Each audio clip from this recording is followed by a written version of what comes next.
Hey, Peter, thank you for being here today. Thanks for having me back. Yeah, so what are some tips you'd give a landlord? So there's three things that you want to look at as a landlord. And I know a lot of agents don't go through all of this all the time, but you want to, number one, as a landlord, stay the heck out of court. And you do that by having a written, set aside policy for how you're going to select your tenant.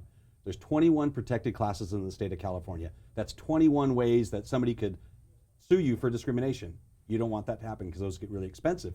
So you want to know, you want to have a policy, what's going to be the FICO score requirement, what's the income requirement, what's your pet policy, what's your move-in availability. Outside of those parameters, you really open yourself up to potential legal liability. And as a landlord, that's the last thing that you want.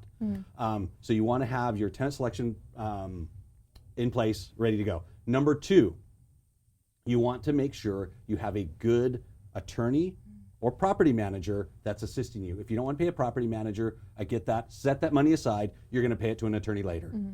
So you want to make sure you don't go it alone. Don't try to memorize all the laws by yourself.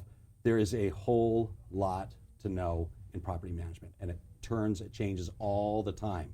So the laws 2 years ago are different than the laws now, are different than what they're going to be in 2 years. So you want to make sure that you have that. And number three, you always want to make sure if there's anything broken, the heat, the hot water, you want to make sure that that all gets fixed right away. You don't want someone living in a property with the windows not working, with the door not working, because they can come back after you after the fact. Even if they say, no problem, don't worry about it, get it fixed.